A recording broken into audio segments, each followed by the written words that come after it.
विगत दिनों model higher secondary school civil line में आगजनी की बड़ी घटना हुई, जहां पर आग की लपटें इतनी विकराल थी कि आग बुझाने में कड़ी मशक्कत करनी पड़ी। आपको बता दें कि संभाग के सबसे बड़े विद्यालय कहे जाने वाले माध्यमिक शिक्षा मंडल मध्य प्रदेश भोपाल द्वारा संचालित model higher secondary school civil line Rewa में विगत दिनों अज्ञात कारणों के चलते आग लग गई। कारण क्या थे अभी स्पष्ट नहीं हो पाया है, शायद ही इसकी जांच प्राचार्य द्वारा करवाई जाए। आग इतनी विकराल थी कि ऊंचे पेड़ों को अपना शिकार बना डाला था।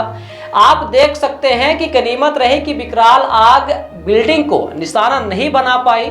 समय रहते आग पर काबू पा लिया गया, लेकिन यह भी बता दें कि दमकल की मदद से आपको बता दें कि बाउंड्री के पास लगी आग, जहां पर बाउंड्री के पीछे हनुमान मंदिर भी है। समय रहते यदि आग ना बुझाई जाती, समय रहते दमकल ना पहुंच पाता तो बड़ी घटना भी हो सकती थी, क्योंकि जहां आग लगी थी, आग की लपटें जहां पहुंच रही थी वहीं पर हनुमान मंदिर भी है।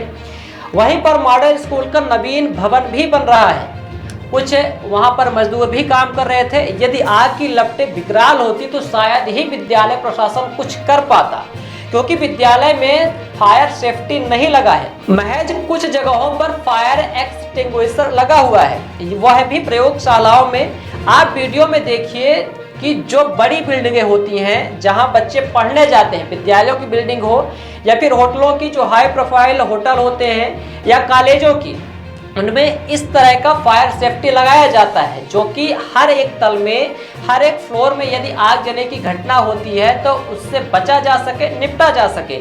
आप वीडियो में देख सकते हैं कि किस तरह का फायर सेफ्टी होना चाहिए, जो कि मॉडल स्कूल में कहीं भी नहीं लगा है। अब आग जलने की घटना हुई तो मॉडल स्कूल का फायर सेफ्टी कहाँ था? बस मोटर चालू कर दो, आग बुझ जाएगी। जरा विचार करिए कि अभी यही आग जून या जुलाई में जब स्कूल लगती है, बच्चे पढ़ने आते हैं, उस वक्त लगी होती और यह विकराल रूप धारण करती तो विद्यालय प्रशासन तो हाथ ही मलता रह जाता, क्योंकि विद्यालय में इतनी हाई प्रोफाइल बिल्डिंग है, चारों तरफ बिल्डिंग है, लेकिन किसी भी तरीके का फायर सेफ्टी किसी भी तल में नहीं लगा हुआ है। महज कुछ सिलेंडर लटकाए हुए हैं जिसके मत्थे सामान्य आग बुझाई जा सकती है। अब हो सकता है कि कुछ लोगों द्वारा कह दिया जाए कि इसमें प्राचार्य की गलती नहीं है, लेकिन आपको बता दें कि विगत दिनों देखा गया होगा कि मानवाधिकार की special monitoring team, special monitor Rewa दौरे पर थे, जहां पर रीवा की एक्सीलेंस स्कूल मातृ क्रमांक 1 में भ्रमण किया था और वहां के प्राचार्य को पसीना छूट रहा था भ्रमण करवाने में, वहां की व्यवस्थाओं को दिखाने में, जहां पर तरह तरह की अनियमितताएं दिखाई दी। ठीक यही दृश्य मॉडल स्कूल में देखने को मिला जब वहां आग जलने की घटना हुई, जिस पर विद्यालय प्रशासन के पसीने छूट गए। ना ही वहां पर फायर सेफ्टी था, ना आग बुझाने के पर्याप्त इंतजाम जिससे आग बुझाई जा सके। अब कुछ लोग कह सकते हैं कि फायर सेफ्टी कितना काम करता, तो आपको बता दें कि यह आग जो थी वह विद्यालय परिसर में ही लगी थी।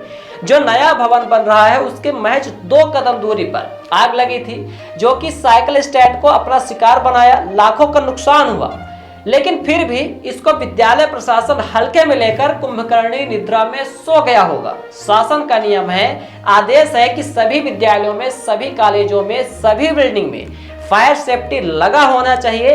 अब देखना दिलचस्प होगा कि क्या मॉडल स्कूल के प्राचार्य या मॉडल स्कूल प्रशासन पर कोई कार्रवाई होती है, या फिर वहां के प्राचार्य अपना पल्ला झाड़कर कि यह आग जलने की घटना गर्मी की वजह से हुई, या जो पीछे अतिक्रमण है वहां गोमती या ठेले लगते हैं, वहां बीड़ी सिगरेट पीने वालों ने जलती बीड़ी फेंक दी। विद्यालय की बाउंड्री इतनी ऊंची है कि कोई रोड के उस तरफ से बीड़ी इधर क्यों फेंकेगा, और यदि किसी ने फेंका तो इसकी जांच करानी चाहिए। क्या विद्यालय प्रशासन ने कराया?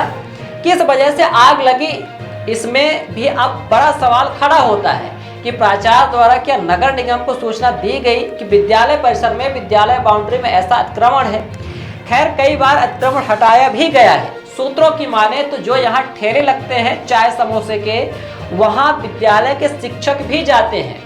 अब ऐसे में कारण क्या थे यह तो विद्यालय प्रशासन ही जाने, लेकिन जिस तरह से पूर्व में विद्यालय की बिल्डिंग में काम धीमा हुआ था, काम धीमा होने की वजह से कुछ खबरें चली थी कि प्राचार्य द्वारा बिल्डिंग का कार्य समय पर पूरा नहीं कराया जा रहा है। जिसमें कारण यह था कि विद्यालय के प्राचार्य के अंडर में यह बिल्डिंग नहीं आती है, जिसका सीधा कनेक्शन भोपाल से रहता है। लेकिन क्या फायर सेफ्टी में भी विद्यालय के प्राचार्य का कोई रोल नहीं है? क्या विद्यालय के प्राचार्य के अंडर में फायर सेफ्टी नहीं आता है? क्या विद्यालय के प्राचार्य फायर सेफ्टी नहीं लगवा सकते हैं या कभी ध्यान नहीं दिया? हो सकता है कि गोल्डन जुबली का प्रबंध करने में फायर सेफ्टी की तरफ ध्यान न गया हो। फायर सेफ्टी ना होने पर क्या विद्यालय प्रशासन या प्राचार्य पर कार्रवाई होगी या नहीं? अर्थ बिल्डर्स एंड डेवलपर्स बनाते हैं आपके सपनों का घर। अर्थ बिल्डर्स एंड डेवलपर्स लाए हैं आपके लिए ग्रीन सिटी दुल्हारा सिरमौर और dream city Agdal. Green city Dulhara Sirmaur में हमारे पास उपलब्ध है 2400 से 13,000 वर्ग फीट तक के प्लॉट, वो भी मात्र 150 रुपए प्रति वर्ग फीट के रेट में। ड्रीम सिटी अगडाल में 1800 से 4000 वर्ग फीट तक के प्लॉट उपलब्ध है 525 रुपए प्रति वर्ग फीट के रेट में। Dream city Agdal Rewa city से मात्र 8 किलोमीटर की दूरी पर, चोराहटा एयरपोर्ट से मात्र 1 किलोमीटर की दूरी पर, रेलवे स्टेशन से मात्र 4 किलोमीटर की दूरी पर। अधिक जानकारी के लिए संपर्क करें 9966931627, 8962758722, 9425377857। हमारा एड्रेस है Earth Builders and Developers, flat number 311, A block, Samdariya building, new bus stand, Rewa,